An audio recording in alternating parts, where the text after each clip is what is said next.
آپ کا نام کیا بیٹا؟ نبیل. نبیل. آپ کا نام کیا بیٹا؟ محمد بلال. آپ نے اپنا نام نہیں بتایا تھا, نام بتا دیجئے. میرا نام طلحہ عارف. طلحہ عارف. امن. ماشاء اللہ ماشاء اللہ. ہم پیس بھی یہی چل رہا ہے نا, پیس اور پیس. ہماری بیٹی بھی امن آ گئی ہے پیس میں, ہے نا, ماشاء اللہ. بیٹا آپ نے اپنا نام بتایا؟ جی. کیا بتایا؟ نبیل. نبیل. آپ نے؟ محمد بلال. مائک کو اپنے پاس کیا کرنا ہے آپ نے, میں آپ کی پریکٹس کروا رہا ہوں یہ بات پوچھ کے, ٹھیک ہو گیا؟ اچھا, پہلا سوال آپ سے بیٹا, ریڈی ہیں؟ غزوہ بدر کے قیدیوں کے بارے میں حضرت صلی اللہ علیہ وسلم نے کس رائے پر فیصلہ صادر فرمایا؟ حضور صلی اللہ علیہ اکثر صحابہ کرام رضی اللہ عنہ کی رائے اور حضور صلی اللہ علیہ وسلم کی ذاتی رائے یکساں تھی, لہٰذا فدیہ کے بدلے قیدیوں کو آزاد کر دیا گیا. درست جواب ہے جی, زبردست زبردست زبردست. اکثریت صحابہ کی رائے تھی اور نبی اسلام کی اپنی بھی ذاتی یہ رائے تھی کہ فدیہ لے کر آزاد کر دیا جائے. نبی اسلام نبی رحمت ہیں, اور لیکن عمر فاروق رضی اللہ عنہ کی رائے یہ تھی کہ رشتہ داروں کو دو اور رشتہ داروں کی گردنیں اتاری جائیں. اور پھر یہ میں آپ بتاؤں کہ آپ علیہ السلام نے تو فدیہ لے کر ان کو آزاد کر دیا, لیکن اللہ رب العزت نے قرآن میں نازلیں حضرت عمر فاروق رضی اللہ تعالیٰ عنہ کی تائید میں اتاری اس واقعے پر. قرآن میں آیتیں اتری کہ جو عمر کا فیصلہ تھا, اگر آپ فیصلہ نہ فرما دیتے میرے نبی, اللہ پاک کا نبی علیہ السلام نے فرمایا اگر آپ نے فیصلہ فرما دیا, اگر آپ یہ فیصلہ نہ فرماتے تو عمر کی تائید میں فیصلہ آنے والا تھا کہ ان کی گردنیں اتاری جائیں, لیکن آپ نے فیصلہ فرما دی تو اللہ کے ہاں نبی اسلام کے فیصلے کو پھر تسلیم کیا گیا. لیکن ہر جو حمایت ہے وہ اللہ کی طرف سے حضرت عمر فاروق رضی اللہ عنہ کے فیصلے پر آئی تھی. اس پر تھوڑی سی سرزنش بھی کی گئی تھی اس واقعے کے اوپر کہ آپ نے کیسے جو ہے وہ فدیہ لے لیا. ویسے سارے معاملات ہیں, بہت بڑی تاریخ ہے مسلمانوں کی. نبی علیہ السلام کی شان, نبی علیہ السلام کے صحابہ کی شان اللہ کے ہاں بڑی عظیم المرتبت شخصیات تھیں.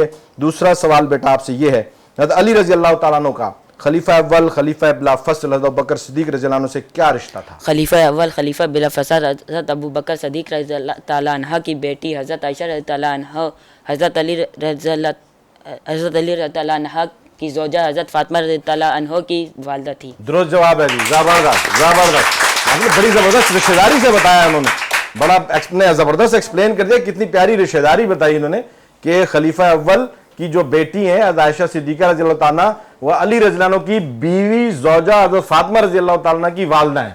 زبردست زبردست, یعنی کیا بات ہے. والدہ مراد نبی الاسلام کی زوجہ تھیں, حقیقی والدہ تو جو ہیں وہ حضرت خدیجہ رضی اللہ تعالیٰ عنہ, تو آپ علیہ السلام کی زوجہ تھی عائشہ رضی اللہ, تو اس رشتے سے حضرت فاطمہ رضی اللہ عنہ کی والدہ ہوئی.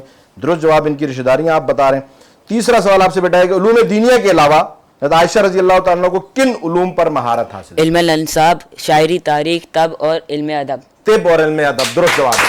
زبردست, تینوں زبردست مقابلے کے ساتھ آئی ہیں جی, زبردست. کا بیٹا چوتھا سوال, حضرت علی رضی اللہ تعالیٰ اور حضرت عائشہ رضی اللہ تعالیٰ کا آپس میں رشتہ کیا تھا؟ ایک رشتے ساس اور داماد کا تھا, اور دوسرے لحاظ سے حضرت عائشہ رضی اللہ تعالیٰ کے بھائی محمد بن اکبر رضی اللہ تعالیٰ عنہ کی والدہ ابوبکر رضی اللہ تعالیٰ کے وفات کے بعد حضرت علی کے نکاح میں آئی. درست جواب ہے جی, زبردست زبردست. یہ رشتہ داریاں ہیں, یہ رشتہ داریوں کا ذکر ہو رہا ہے خاندان نبوت کا کہ نبی علیہ السلام کے خاندان کے ساتھ یہ ان کا آپس میں رشتہ داریاں کیا تھیں. عائشہ رضی اللہ تعالیٰ ایک لحاظ سے تو ساس ہو گئیں, داماد ہوئے علی رضی اللہ عنہ, کیونکہ نبی علیہ السلام کی زوجہ ہیں فاطمہ رضی اللہ عنہ کے شوہر علی, تو اس لحاظ سے ساس اور داماد کا رشتہ ہوا. اور دوسرے لحاظ سے ابوبکر رضی اللہ عنہ کی زوجہ جب فوت ہو گئی تھیں تو علی رضی اللہ عنہ نے ان سے نکاح کیا تھا. یعنی ان کے آپس میں اتنی محبتی تعلق تھا کہ یہ ایک دوسرے کے ساتھ اتنا اٹیچ تھے ماشاءاللہ. پانچواں سوال بیٹا آپ سے, آخری سوال اس راؤنڈ کا, سورہ فرقان میں کافروں کے اعتراض کا کیا جواب دیا گیا تھا؟ اس طرح اس لیے کیا کہ ہم مضبوط کر دیں آپ صلی اللہ علیہ وسلم کے دل کو, اور ہم نے اسے ٹھہر ٹھہر کر پڑھا ہے. درست جواب ہے جی, زبردست زبردست. یہ کافروں نے اعتراض کیا تھا کہ قرآن ٹھہر ٹھہر کر کیوں نازل ہوا ہے, تو اس کو ایک جگبارگی ایک ساتھ نازل کیوں نہیں ہوا, کیونکہ قرآن دو مراحل میں نازل ہوا ہے. ایک مرتبہ جو ہے وہ زمین آسمان پر نازل کیا گیا, اور دوسری مرتبہ جبرائیل علیہ السلام کے ذریعے سے حضرت محمد صلی اللہ علیہ وسلم کے قلب اطہر پر نازل کیا گیا. جو اعتراض کیا کفار نے کہ یہ ٹھہر ٹھہر کر کیوں آیا, تو پھر اس کا جواب اللہ رب العزت نے اپنے نبی علیہ السلام کی شان میں یہ دیا کہ ہم نے اس لیے اس کو ٹھہر ٹھہر کیا کہ آپ علیہ السلام کے دل کو مضبوط کر دیں, اس لیے ہم نے اس کو ٹھہر ٹھہر کر نازل کیا. پانچوں جوابات آپ کے بالکل درست ہیں. زبردست مقابلے کے ساتھ سر علی اصغر کی طرف بڑھیں گے سر, اور بیٹا آپ ریڈی ہیں؟ Rapid fire. جی سر. پاکستان کا قومی پھول کون سا ہے؟ چنبیلی کا. درست. قرارداد پاکستان کی حمایت سب سے پہلے کس نے کی؟ چودھری خلیل الزمان. درست. قرآن مجید کی کتابت کا آغاز کس اسلامی ماہ سے ہوا؟ ربیع اول. درست. حضرت حسن رضی اللہ عنہ کی کنیت کیا تھی؟ ابو ہند. غلط جواب. غزوہ بدر میں عقبہ کو کس نے قتل کیا؟ حضرت علی مرتضیٰ. حضرت عاصم بن ثابت رضی عاصم بن ثابت رضی اللہ عنہ. درست جواب ہے جی. 5 سوالات میں نے کیے ہیں, 4 کے جوابات آپ نے بالکل درست دیے. 20 پوائنٹس ہوئے تھے, ایک جواب آپ غلط کر گئے تو 5 پوائنٹس آپ کے کٹ کے 15 پوائنٹس ہوئے اس راؤنڈ میں. ٹھیک ہو گیا سر. تو 5 سوال آپ کے بالکل میں نے کیے آپ سے, 4 کے آپ نے صحیح جواب دیے تھے 20, ایک غلط ہو گیا تو -5 15 پوائنٹس. حضرت حسن رضی اللہ عنہ کی کنیت کوئی آڈینس میں سے بتا سکتا ہے؟ حضرت حسن رضی اللہ تعالیٰ عنہ کی کنیت, جی بیٹا مائک دیں.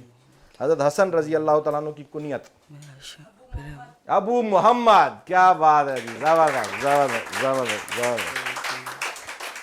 آڈینس ہی ہماری بڑی شاندار بیٹھی ہے جی. یہ شخصیات اتنی اعلیٰ ہیں کہ ہم نے انہی کو فالو کرنا ہے, انہی کو پڑھنا ہے. یہ ہماری شان ہے اور ان سے ہماری شان ہے انشاءاللہ تعالی. دونوں ٹیمز نے زبردست مقابلہ کیا. بڑھتے ہیں ابوبکر کی طرف.